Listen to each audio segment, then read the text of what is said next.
This is a WPTV News Channel 5 special. Democrat Lauren Baer challenging Republican Congressman Brian Mast, the 18th Congressional District debate. Good evening, I'm Michael Williams and welcome to the debate for Congressional District 18 covering Martin, St. Lucie and parts of Palm Beach County. The contest that is being watched nationally as the House is up for grabs between Republicans and Democrats. 23 seats, if the Democrats can win them, would turn control from Republicans to Democrats. I'm joined by the incumbent, Brian Mast, the Republican and Army veteran, and his challenger, Lauren Baer, a Democrat, attorney, foreign policy advisor for the State Department under the Obama administration. This is a debate in which we have a lot to cover, and the candidates, we want to give them substantive time to answer questions. I won't allow any filibustering, but we will allow them to have give and take on the issues of the day above and beyond what you might normally expect. And in this pivotal general election campaign, we think that that is important. Also, they will be able to respond to critiques from one another, although those will be shorter in length. As always, I'll moderate and try and move things along. By the flip of a coin, the first question of this debate goes to you, Congressman Mast. Talk about the toxic algae crisis and talk about what you've done, what you'll continue to do, but do so against the backdrop of the critique from your opponent that you've done too little and done it late in the game. And she notes, among other things, that your scorecard from the League of Conservation Voters is a very low 23. Talk about it. Absolutely. So number one, Michael, you and I sat in this studio over 2 years ago. I laid out to you the exact plan of how I was going to fight our algal issues. I said I was going to go out there and get on the transportation of infrastructure. I did that, and I said I was going to work on one bill specifically, the Water Resources and Development Act. And recently the Senate passed that bill after the House passed that bill, and I had 9 individual bills rolled into that large piece of legislation that I had been working on literally for the last 2 years. One of those provisions being the reservoir south of Lake Okeechobee. Another one of those provisions demanding that the Lake Okeechobee regulation schedule be redone. I wrote a bill saying that we need to work on harmful algal blooms and hypoxia research, getting NOAA and the EPA to go out there and work on those issues and fund cleaning them up. I wrote a bill saying that we have to make human health and human safety the #1 priority when dealing with these issues. And you want to talk about the backdrop of critique about the League of Conservation Voters. I would say this, the League of Conservation Voters, while they score different votes, they did not score one of those items. They didn't score to the Water Resources and Development Act or the reservoir south of Lake Okeechobee or redoing the Lake Okeechobee regulation schedule. One of the things that they did score is asking me to vote to fund green nail salons. That's one of the things that they scored. And I'd make one other critique, and that would be this. You know, my opponent and I have both sat in the studio with you doing different interviews. And when she was in her primary interview with you, she told you very specifically water would not be her #1 priority. It is my #1 priority. And you replied to her, Ms. Baer, as the district is literally embroiled in toxic algal blooms, how can you say that water is not your #1 issue? It's the #1 issue for me, and I'm proud of that. Let me let you answer that critique. First of all, from the Congressman, answer both that critique and what you would do differently going forward when it comes to the algae crisis and indeed the red tide crisis that we've been consumed with of late. Ms. Baer. Well, first of all, Michael, thank you for having both of us here, and thank you, Congressman, for joining us this evening. It's without dispute that the algal crisis that we are dealing with is an environmental crisis. It is a public health crisis, and it's an economic crisis for our community. It has to be a top priority of anyone we are electing. But let me also remind you, we're not electing a single issue congressperson this year. We need to elect someone who is competent and capable of addressing the myriad issues that affect our district right now, including our healthcare crisis as well. But let's talk about the algal crisis for a moment. When Representative Mast was elected to Congress, toxic algae covered 200 square miles of Lake Okeechobee. This year it covered more than 650. We knew what the problem was when he went into office, and yet he waited more than a year to do anything substantive and meaningful. And what he has done at this point doesn't address the underlying problem here, which is that polluters are dumping nutrients into the lake, which are causing these algal blooms. As long as we are only dealing with it as outflows from the lake, as a problem of discharges, not what's going into the lake from Sugar in the south, from the Kissimmee in the north, we're never going to be able to remedy these algal blooms. Now, you might ask, why doesn't he want to deal with the issue of who's dumping into the lake? Well, all you need to look at are the polluters that line his campaign coffers, and the fact that he's consistently taken votes, not on green nail salons, but to raise the stream protection rule, to allow people to dump into our water, to gut the EPA, to allow a climate change denialist at the head of the EPA, to understand why exactly it is he's got that failing grade from legal conservation voters. Let me let you answer that critique, sir. Certainly. So I recently put up on my website 30 things that I did working on our waterways prior to Ms. Baer ever even registering to vote in this district. And to go on beyond the myriad of things that I already listed, from the Southern Reservoir, getting that passed through Congress, it's going to the President's desk, redoing the Lake Okeechobee regulation schedule. We've also worked on raising the Tamiami Trail, that road that goes across the Everglades, so that more water can flow south. We've worked on, began before you went to Congress. And we've worked on making sure that the funding is in place for all of that. We've literally put every dollar that was needed to repair the Herbert Hoover Dike. Every dollar needed to repair that dike was put into the Corps of Engineers this year, so that the dike's going to be repaired probably 2 years sooner, probably repaired by 2021. The dollars and the resources to make sure that the Kissimmee River restoration is something that is brought to completion, so that we do address those flows of nutrients coming in along the Kissimmee River. And I have been somebody that has been calling loudly, not just at the Corps of Engineers, but also at various South Florida Water Management District meetings, at Rivers Coalition meetings, saying that we need to label those pollutants that are coming into the waters point source pollutions and make sure that they're stopped immediately. What can you do as a freshman in Congress, should you win this election, that will speed things along more quickly than somebody who's been there? We're talking about a dike that hopefully is finished by 2021-22. The reservoir project with final funding would take at least 10 years to complete. What substantively could you do any differently as it regards dealing with the toxic algae crisis and that flow coming east and indeed west as well, of course? I read Congressman Mast's list of actions in his first year of office, and it seems that he wrote a lot of letters to different people. Well, that's something I could do as a private citizen. That's something environmentalists in our community have been doing for years. That's something business owners who've been affected by these algal blooms have been doing. That's something that people who've been getting sick have been doing. So what you can do as what you can do as a congressman is propose legislation on day one. And what would My you propose? critique of Representative Mast's legislation is that it came too late. Those ideas were out there in the first place. What would you propose differently? Hard limits on the amount of nitrogen and phosphorus that can go into the lake. We need to be ensuring that there's greater monitoring and oversight from the EPA, an agency that Representative Mast has been totally comfortable gutting. And we need to be making sure that we are fully funding and implementing the comprehensive Everglades restoration plan. We shouldn't be patting ourselves on the back that we've just approved the EAA reservoir when there are almost 60 more items in that plan to do. We've had that around since the year 2000. It's 20 years later now. Why are we only doing one thing at a time? Answer her critique about gutting the EPA. It's been a central issue, a hot button issue nationally. Answer that critique in charge. And others have critiqued as well and have argued that while you've done a lot, you could have done even more sooner. So I've gone out very specifically and spoke against the administration on different bills, one of the bills being a rescissions package where they were looking to take money out of defending waterways from agricultural runoff, things like that. And I fought to make sure that those things were not included. That's one of the places that I pushed back on that front. There are a number of other places. I am out there fighting on this issue every single day as the number one thing that I work on, that my staff in Washington works on, and my staff in Florida works on. And to that critique about writing letters, that's an important thing. When we talk about redoing the Lake Okeechobee regulation schedule, that's something that we have to have the proof out there, letters back from the Corps of Engineers, from the Water Management District, from mayors on the other coast, and other people saying these are the problems. I ask questions, I get the responses, I get it on record,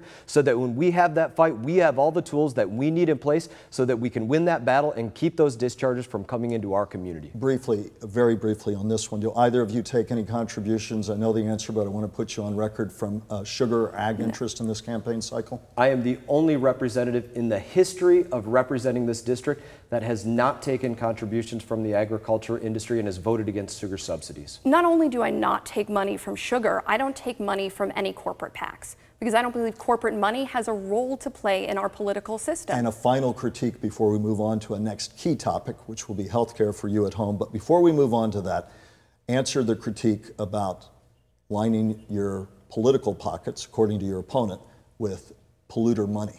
So the fact of the matter is, both Ms. Baer and myself have had contributions into our campaigns from political action committees. She's had a number of contributions from Nancy Pelosi's Political Action Committee, Debbie Wasserman Schultz's Political Action Committee. All of those political action committees are funded by corporations around the country, which means they are actually funding her campaign as well. And I would give you one other important point on this. I recently watched a video of Ms. Baer in Washington, D.C. at a major D.C. law firm filled with mega D.C. donors, where she was telling a joke, and this is why this is a hypocritical point by my opponent. She made the joke that she started her career starting out trying to get money out of politics, and isn't it ironic and hypocritical that there she is in front of all of these mega donors asking for money and everybody laughed? That's why this is a hypocritical point. Response, then we're going to move on. Not hypocritical at all. I did start my career fighting to get money out of politics. And I think it's absolutely despicable the amount of money that candidates have to raise in order to compete in congressional races.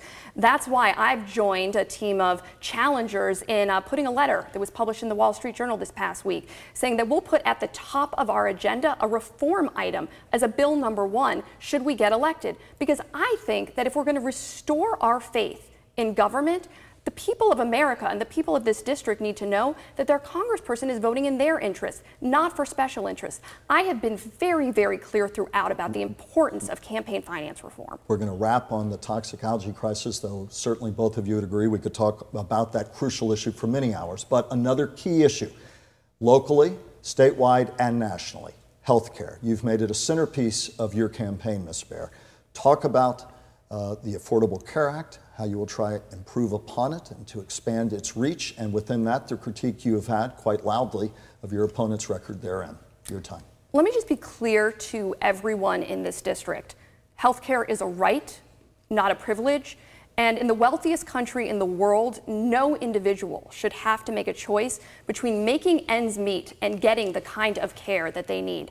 I am out in our community every day talking to people who live in St. Lucie County, for example, where 1 in every 3 adults doesn't have health insurance, or Indiantown, or East Stewart, where people are struggling with rising health care costs and rising prescription drug prices.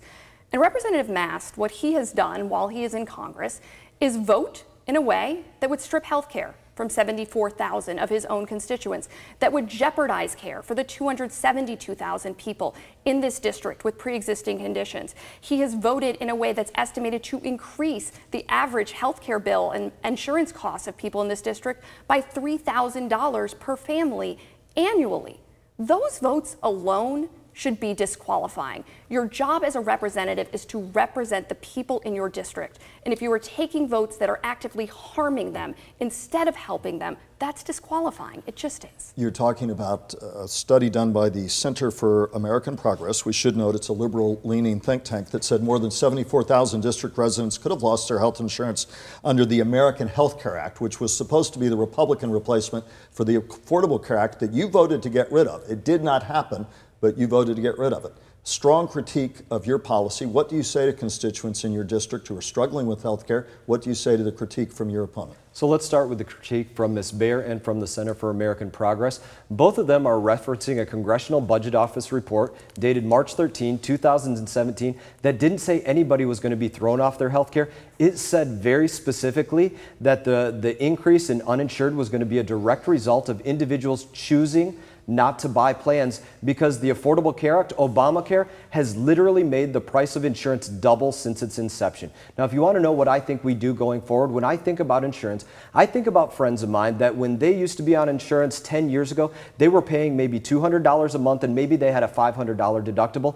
Those same friends today are paying over $1,000 a month and they have $5,000 deductibles. That's a result of the Affordable Care Act. Ms. Baer had said Obamacare did not go far enough. She supports something known as a Chris Murphy plan, and I'll get to that in one moment. But the direction that we have to go is get competition back into the insurance market. Let people buy the plans that they want to buy. Let people not pay for the things that they don't want to pay for. Not have the government demand that individuals buy things that they don't see fit for themselves. That Chris Murphy plan is an important thing that we have to get to. It's her plan to say millions of Americans be added to the rolls of Medicare, that medical safety net for our seniors that they paid into from the day they started working until the day that they turned 65. And we still sometimes wonder about the solvency of that plan, and she wants to add millions of Americans to those Medicare rolls who have not paid into it their entire life. And let's talk about Chris Murphy, what he said about his own plan. He said that he didn't think that we were going to get to Bernie Sanders' plan right away, but his plan was the pathway to getting to what Bernie Sanders wanted. Which is Medicare for all. That's do you exactly support, right. First a brief answer, you do not support Medicare for all. No, but Michael, I'd like to answer the critique. Representative Mast what he said first, because when I think about 10 years ago, I think about a time when more than 20 million Americans didn't have health insurance. I think about a time when myself, as a woman who's given birth to a baby, would have had a pre-existing condition because I was pregnant and could have been charged higher rates because of that. I think about a time when my friends who had breast cancer could have been disqualified for coverage because that was a pre-existing condition. I think about a time when you could sell junk insurance plans that didn't cover mental health treatment or treatment for the opioid crisis. I think about a time when our healthcare system was fundamentally in crisis. And if you listen to what Representative Mast he's saying he wants to go back to that time. He wants to go back to that time when fewer Americans were covered, when you constantly lived in fear of whether you were going to get that diagnosis of cancer or diabetes, of whether your kid was going to be born with epilepsy. And he's saying that it's okay, that it's okay. And when you look at what he's saying about choice, I haven't met a single person in our district when costs go up because of the bill that he passed, who said they're choosing not to have health insurance. I don't know anyone who doesn't want to be covered. You took heat in town halls over the summer for your position on repealing the Affordable Care Act. It was a bottom line pledge from Republicans. Ultimately, it did not happen. Answer to the viewers watching now who say, wrong call. So let's take all of those points that Ms. Baer just made. And I would tell you that in Section D, subsection 137, page 91 of the bill that I voted. Please. Page 91 of the bill that I voted on. It said very specifically, nothing in this bill shall be construed as to allow insurance issuers to limit coverage based upon pre-existing conditions. It said the same thing about nothing in this bill shall be construed as to allow to rate somebody based upon their gender. You never supported getting rid of pre-existing conditions. Absolutely not. These were very specific provisions that were written in black ink on white paper in these bills. It was important to me that that was written into law. I'm an individual with pre-existing conditions, and to her critique about wanting to go back to another time, I want to go back to the prices of that time where my friends were paying something that was affordable, $200, not $1,000, $500 deductibles, not $5,000 deductibles. That's the place that we need to get back to, and that means giving Americans choice. Ms. Baer, so you're talking about a private marketplace. Certainly we have Medicare there, a government-run program, but you're talking about largely getting back to as much private choice as possible. You've talked about expanding to universal care, but not Medicare for all. Explain what you mean to constituents. Sure, but let's talk about the facts about what happened to pre-existing conditions. The bill that was passed by the Republican-controlled Congress would have allowed states to opt out of what was required by the Affordable Care Act. That including allowing states to opt out of coverage for pre-existing conditions or charge individuals multiple times higher on account of having pre-existing conditions. And what all of the objective, nonpartisan studies have shown was that it would have effectively rendered care completely inaccessible for people who actually had pre-existing conditions. You have to look at the effect of what the bills actually do. Now, as for the plan that I would have to expand access to care, I'm not in support of a Bernie Sanders Medicare for all system. I'm in support of market-based expansion towards universal coverage. Now, what that means is allowing individuals and small businesses to buy into Medicare and Medicaid in the same way that they would buy into another insurance program. Now, why is this good? As government programs, the costs tend to be lower in these programs. They tend to bring medical costs down. It gives individuals essentially a public option, something they can choose instead of the high cost of private insurance. And in a market like ours, in a district like ours, where some parts of it, there's only one insurance plan available, what that does is provide additional options. But there's no way that I've been in favor of moving towards a single-payer system. That's something you know I took heat from in the primary from my own party.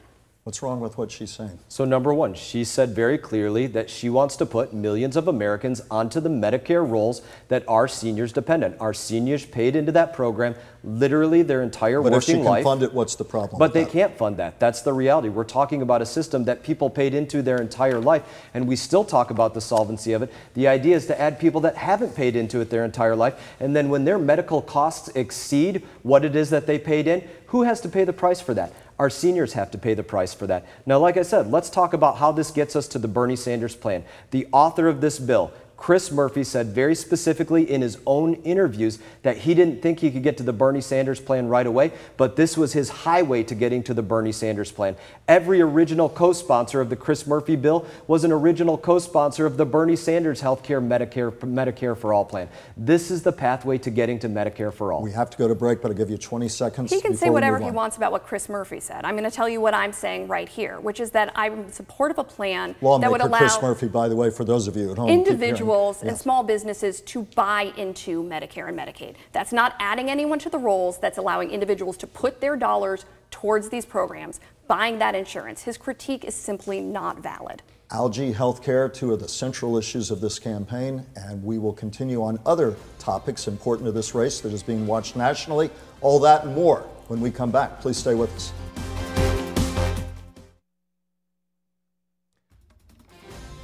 Welcome back to the Congressional District 18 debate. Brian Mast, Lauren Baer, the Republican and Democrat, here tonight with us on air and online, and we thank them for that.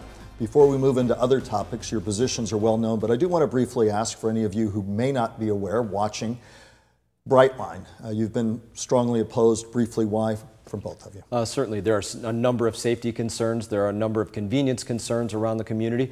And I've worked to get proposals in place by the regulators of train safety to say that there shouldn't be more than 60 minutes out of every 120-minute period for those trains to go over our rail bridges. There should be some maritime rush hours. I've worked and actually succeeded in getting some regulation as it relates to those trains coming through our district. Ms. Baer.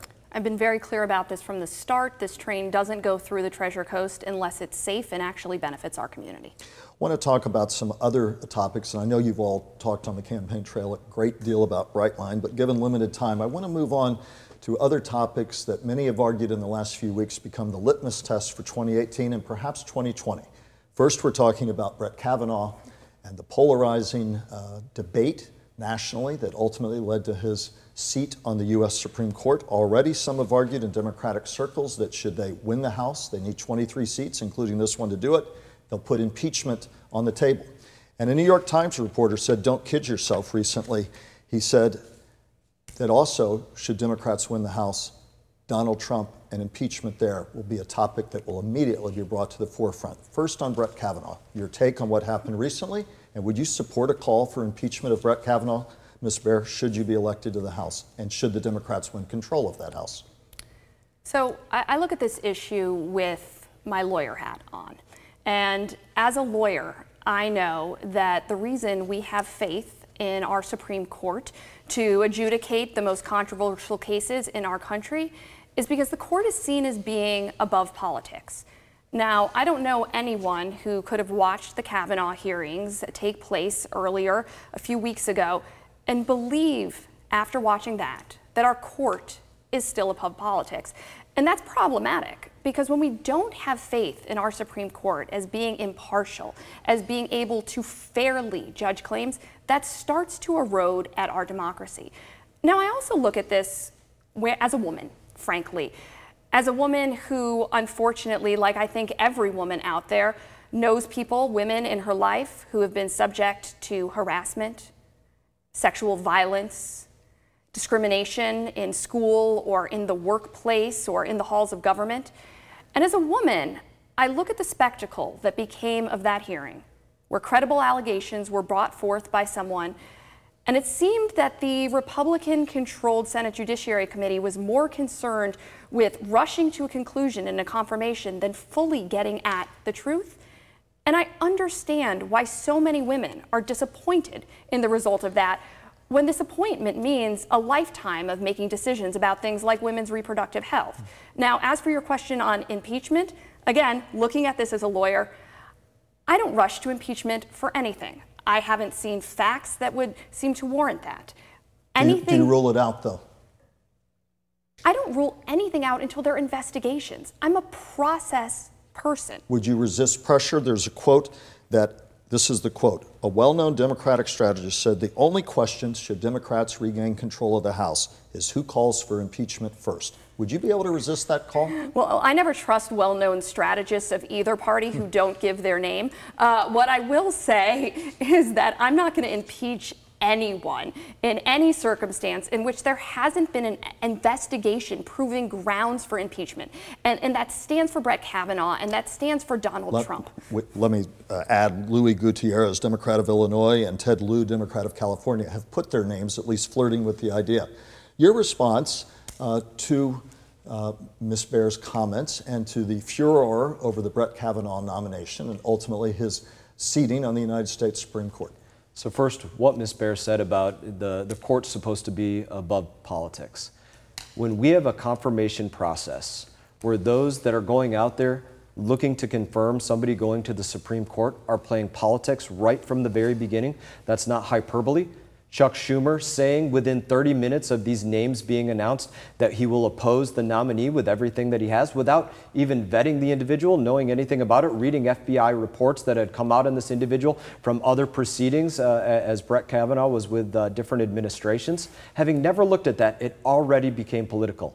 Now, she spoke about looking at this through or rather having a hat of a lawyer on. I look at this wearing my hat as a father. And I can tell you that I have a little girl. And if my little girl ever made any accusation, I would want that accusation to be taken 100% seriously. I wouldn't want somebody to play politics with it. I would want it to go to law enforcement. I would want it to be dealt with the correct way that these things are dealt with. And I have 2 little boys, and I have a little boy on the way. And there's never a moment that I would want my little boys to have their right of being presumed innocent stripped from them simply because of a political process. That's not right, and it's something that was stripped out of these proceedings, and I would absolutely stand against impeachment proceedings for Brett Kavanaugh. Was that right of due process stripped from Mr. Kavanaugh? No, it wasn't. And frankly, let's look at the situation here. No individual is entitled to a lifetime appointment on the Supreme Court. When we are picking jurists for the highest court in the land, only 9 individuals in the entire United States. We are looking at individuals' judicial judgment, we're looking at their experience, and we're looking at their character. Now, where the Congressman and I can agree on here is that process somehow went astray. But the difference is that I would have liked to have seen more process.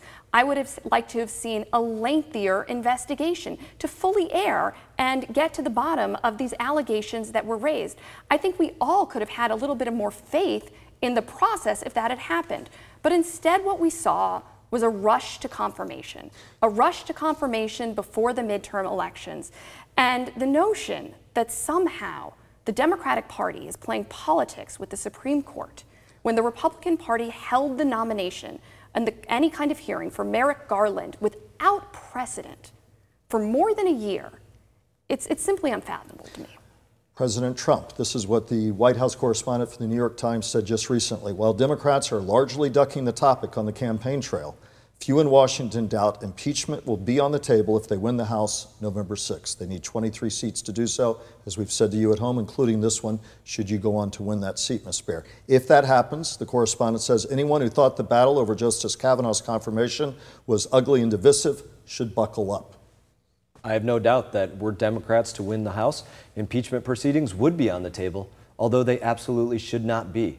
The fact of the matter is the president has done an outstanding job leading this country, bringing us to economic prominence, making sure that our foreign policy around the world is something that is sound and strong. When you talk about the work that's done in moving the embassy in Israel from Tel Aviv to Jerusalem, tearing up the terrible Iran deal that gave $150 billion to the largest state sponsor of terror, allowing Russia, one of our biggest aggressors, to purchase 90% of the fissile material from Russia, bringing North and South Korea together, having the remains of our fighters who are missing in action from the Korean War return to the United States of America, working towards fair trade policies across the world. An incredible job has been done. You have not mentioned potential Russian collusion in the campaign and the still unfinished Mueller probe. Were that to reveal stark new details, would that potentially change your mind? The fact of the matter is, I never rule anything out when I'm looking at what's going on in there, but there has been nothing presented whatsoever to say that there's been any collusion between the President of the United States and the Russians. And the fact of the matter is that this is something that occurred under a previous administration where Russia was interfering with our elections, an administration that was unwilling to acknowledge that Russia was a foe. And I believe that there's a great deal of blame to go around from that previous administration. Ms. Baer, again, the argument is, and you've heard it, you're tied very closely with your work in Washington. You're well known in national Democratic circles. And the argument is Democrats win, watch out, here comes impeachment proceedings. Your take on that, and you're shaking your head. Do you, Michael, you support it or not? I've been on record on this many times. I've been on record on this on your show before, being very clear that I don't think anyone should raise the question of impeachment until Robert Mueller's investigation is brought to its full conclusion. Now, what I would note here is that investigation is looking not only at collusion, but it's looking at Russian meddling in the United States electoral process, something that all 17 of our U.S. intelligence agencies agree upon, something that this president has consistently discredited. And Congressman Mast has never been willing to speak out and defend the Mueller investigation, say it needs to be brought to its conclusion, say that the American people deserve to know the truth in order to have faith in our democracy. We have elections coming up, and hanging over the shadow of those elections is the knowledge that a foreign adversary interfered in our presidential elections, and that our current president is cozying up to the president of that country, a known dictator. And Representative Mast is silent on that. I think when we're asking ourselves about what's going to restore faith in our system, in our democracy, we have to ask ourselves, do we want individuals representing us in Congress who are going to be silent when the very core of our democracy is being eroded? Brief response. Certainly. So let's look at that investigation and the way investigations are supposed to occur. We are allowed to go out there and investigate individuals for crimes that may have been committed. What we do not do to any individual is just go out there and investigate them into perpetuity, hoping that we find anything that could possibly be dug up about a person. That's not the way that we investigate individuals, and everybody deserves not to be investigated in that way. We'll have to leave those topics there for the moment at least. Want to move to another topic. February 14th, a dark day in the nation's history, certainly one for our community. The Parkland tragedy, 17 lives lost. You went into to the New York Times with an op-ed supporting a ban on semi-automatic assault-style weapons. Talk about your view on guns and compare and contrast, as Ms. Baer will, your view versus hers. But first, where you stood, where you stand now, especially with those who call not only for that ban, but for more robust measures as well. So I didn't just write that piece on assault weapons. I also went to the memorial ceremonies of one of the friends that I lost, Coach Feiss, who was somebody that I knew personally. I know many of the families of the fallen children, so this is very personal to me. I've spoke about many of the things that I want to see come as a result of this in terms of legislation. But I didn't just talk about it. I actually went out there and stepped out of my corner in a way that Republicans hadn't done before. I didn't attack other people, and I actually brought about the only bipartisan piece of legislation that talks anything about assault weapons. It was signed onto by Representative Tulsi Gabbard. Her and I are both on this legislation, and that's what we have to do. That would do what, for those who don't know? So that piece of legislation specifically called for a 6-month pause, ban, hold, for a very specific purpose. It said, and I wrote it in this way, everybody after Parkland agreed on something, that the system failed on 1,000 different levels. The FBI and the ATF failed in their background checks. The state agencies failed when they were looking into Nicholas Cruz. The Sheriff's Department failed when they were going out there and looking at the attack on the school. The school boards failed. There were also failures with Omar Mateen in Orlando. There were failures with Stephen Paddock in Las Vegas.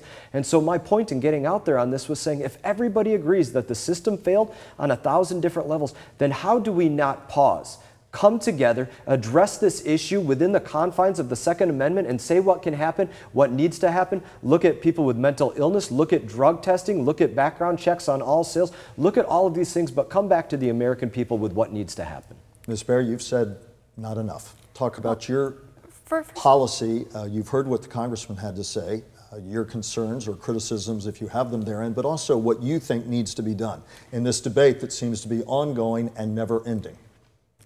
First of all, this is something that touched me very deeply, as it did everyone in our district. I lived in Parkland for a year as a child, spent a year of elementary school just down the road from Marjorie Stoneman Douglas High School. I used to go to debate tournaments there. When I was a high schooler myself, I'm a mom who can't imagine sending her daughter to school one day and not having her come home. And I'm also someone who's been talking to folks in our community who are saying, enough is enough. More than 20 years after Columbine, enough is enough. Now, I have to say, as one of Representative Mast's constituents, I was initially encouraged by his op-ed.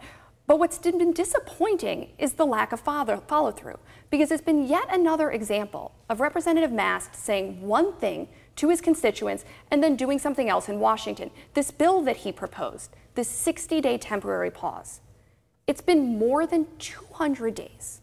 More than 200 days since he proposed a 60-day temporary pause to study the problem.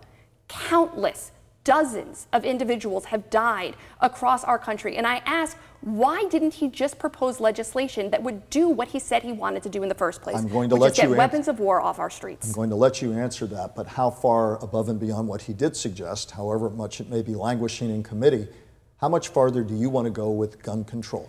I've been very clear here. I'm in support of common sense gun safety reforms that the majority of Americans agree on.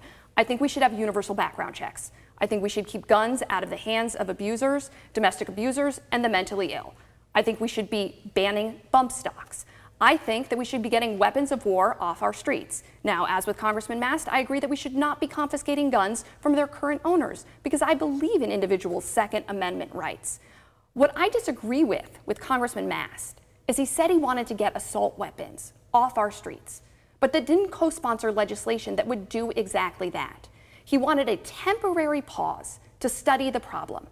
Why haven't you studied the problem, Congressman? Why has it been 200 days and you're still waiting for a pause to study the problem while children are dying? Congressman? So let's talk about the bill that my opponent would like me to co-sponsor. It's known as the Sisseline-Deutsch bill.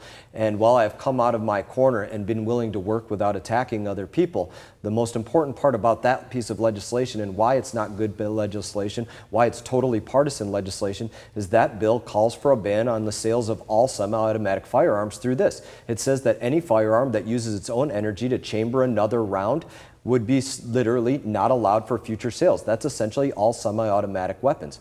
I'm somebody that conceals and carries a firearm almost all of the time. I carry a Glock 9mm. This is something that would no longer be allowed for purchase. People need to be able to go out there and defend themselves. They were guaranteed that right by the Second Amendment. It doesn't guarantee any and all arms, but it guarantees that people, regardless of whether they're part of a militia or not, can still go out there and defend themselves from tyranny, or defend their home, or defend their family. And this is something that is deeply personal to me as well. There's a local member of the Martin Democrat Party who met my wife, met my children at other events, made it a point to actually meet my family, and then called into my office and said that he was going to kill my children. Being able to defend ourselves is something that's vitally important, deeply important to so many of us, me included, and I'm committed to making sure that that right still exists within the correct parameters. And that bill that she's referencing is not the correct parameters. We will have to take a break, but we will come back with a final segment on other topics with Lauren Baer, the Democrat, Brian Mast, the incumbent, Congressional District 18. Back in just a moment.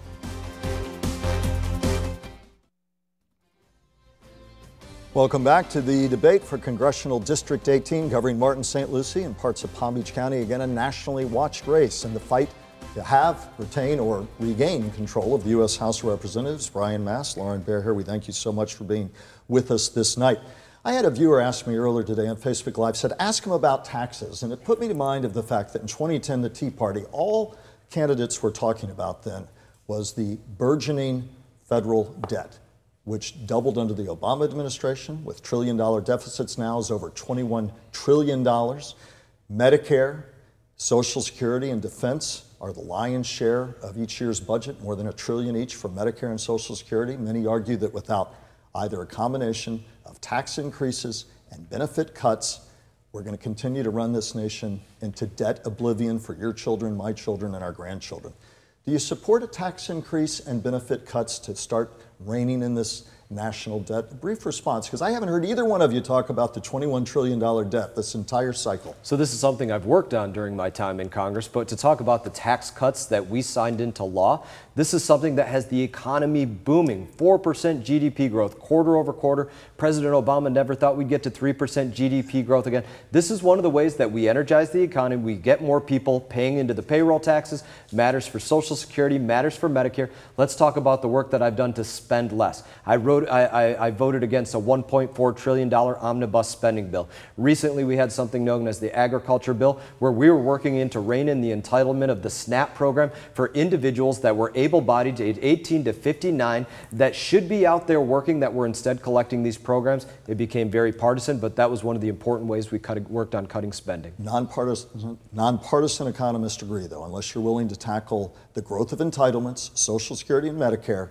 and or also include tax increases there, you're not going to get there. And as far as the $1 trillion tax cuts, they're arguing that when the initial energy of those cuts goes away, we could be looking at a sharp downturn in the economy in 2019 and 2020. You've heard those reports, very brief. And then I'd like Ms. Baer's response, because you haven't talked about the burgeoning national debt either. Very briefly from you. There's nothing to indicate that the energy of these tax cuts would go away. When you talk about taking us that was a country that for decades was living under one of the most burdensome corporate tax rates and individual tax rates, and now we're back to being competitive again, and individuals get to go out there and energize the markets because they used to pay 15, now they're paying 12, they used to pay 25, now they're paying 22, they used to pay 28%, now they're paying 24%.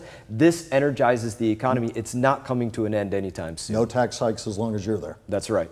Ms. Baer, same question, same criticism that many offer of both parties about ignoring that $21 trillion and climbing national debt. Let me tell you how Congressman Mast has worked on our national debt. He's worked on it by increasing it by $1.9 trillion with the T dollars. That tax plan he's talking about, that didn't put more money in the hands of people who actually need it to drive growth from the bottom up. Didn't put money in the pockets of working class and middle class folks. It was a massive tax giveaway to corporations and the ultra wealthy with a $1.9 trillion bill that will be paid by my children and by Congressman Mast's. Or if Paul Ryan and the congressman get his way, it will be paid for by cutting Medicare and Social Security. Now, it grates against me when people call these entitlements, because these aren't entitlements. These are programs that our hardworking seniors have paid into for the entirety of their working careers. 25% of the residents in Florida 18 rely on these programs just to make ends meet. And Republicans are going to put them on the chopping block to give a tax cut to corporations and the ultra wealthy. Very briefly, why were you not complaining as loudly during the doubling of the national debt under the Obama administration for which you worked? I have complained about increases in the debt consistently throughout the course of this campaign. Now, during the Obama administration, I was working on foreign policy, so I wasn't really weighing in on that at that point. But I will tell you, Michael, and you know this because I've been on your show, I've been very clear about the danger posed by the Republican tax plan that's going to balloon our national deficit with no way to pay for it. Now, we need to be making smart decisions about budgeting. We need to be not overspending. Any business owner will tell you that. You can't spend more than you have. You talk often about your work with the Obama administration as a foreign policy advisor, and yet critics of the Obama administration note during his tenure, China has built up its military capability greatly in the South China Sea, argue the Obama administration didn't do enough to deter that, argue that North Korea continued to build its nuclear capability when the Obama administration talked strategic patience, which critics said was basically do nothing. They argued that the Iran deal was flawed. It has since been done away with under the Trump administration. They argued that he drew a red line in Syria. Then when chemical weapons were used, backed off, leaving a vacuum in Syria. How do you defend that record? Let me tell you what's dangerous to our foreign policy. But how do you defend that record while you were with the Obama administration? What's dangerous to our foreign policy, Michael, is a foreign policy that is conducted on Twitter by a rogue president who has gutted the State Department, allowed our senior ranks of diplomats to leave, is by his own admission making decisions without the guidance of expertise. Now, I worked in the administration, but I was also very clear, I didn't agree with everything that was done. And part of my job within that administration was to advise two different secretaries of state and the U.S. ambassador to the United Nations when I thought our policy was going off in the wrong direction, when we needed to course correct, when we needed to either seize opportunities or mitigate risks. But I don't think there is any way that you can look at the foreign policy of this administration under Donald Trump, who is cozying up to dictators and picking fights with our allies, and argue that somehow that is making us safer and more prosperous than we were before. And Congressman Mast, very briefly to that critique, what do you say to the ongoing critique that he is cozying up to people like Vladimir Putin, and at the same time, at times seeming to make enemies of friends, including a longstanding NATO alliance partners and the like? What would you say to the president about that? I think the president has done an outstanding job with foreign policy, and those results speak for themselves. I've spoke already about the Iran deal and our enhanced relationship with Israel, but I would speak about why I believe that Ms. Baer is not critiquing the previous administration. She wrote very specifically her thoughts in the days immediately following 9/11.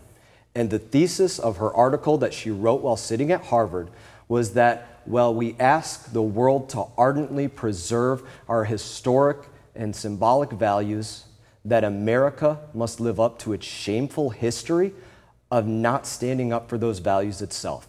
Respond to that. She's protecting the previous administration because she's called our country hypocritical. She said that we have a shameful history, and she said that immediately after 9/11, we shouldn't emerge more strong and more proud. Please, Ms. Baer, respond to that direct criticism. I'm glad to have the opportunity to address head-on Representative Mast's disgraceful misconstrual of what I said. First of all, I want to say that 9/11 had a profound impact on my life. It happened my senior year of college. It's the reason that I went into foreign policy and spent the bulk of my career working to defend American values abroad, because I knew that our country was safer, more prosperous, more secure when other countries around the world are more like us, when they're democratic, when they celebrate human rights. Now, I wrote an op-ed after 9/11, and in that op-ed, I said that I was humbled. I was humbled by the fact that countries around the world saw an attack on America as an attack on themselves. And I said, if other countries can see as an attack on America as an attack on ourselves, then we should see an attack on American values anywhere in the world as an attack on ourselves. And we should be working harder day by day to go out and defend those values. That's what I did in my career. That's what I did when I advised two secretaries of state on how to promote democracy and human rights around the world, which this administration, by its own admission, doesn't do anymore. And frankly, I find it disgraceful, because I have never questioned Congressman Mast's patriotism, and I find it deeply disgraceful that he feels a need to discredit mine. The paper was titled, talk about that. From Hypocrisy to Humanity. Do you think she's less of a patriot than you? I think that if I would have said that we have a shameful history and that we should not be more proud and more strong, literally in the days after 9/11, then somebody should say that I am less patriotic.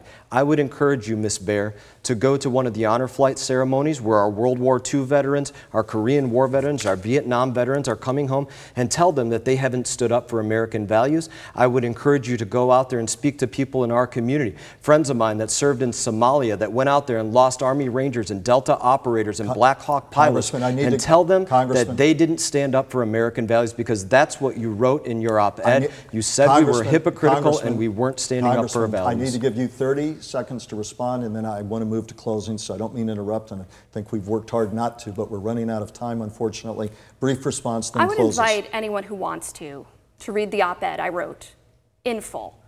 But I'd also like to talk about the many veterans that I do speak to on the campaign trail. Veterans of World War II, individuals who live in places like Century Village and in Stewart, who tell me, I didn't go out and fight for American values to watch a president who's unwilling to stand up for them and a Congress who's unwilling to put that president in check when he's cozying up to dictators, when we fought for our democracy.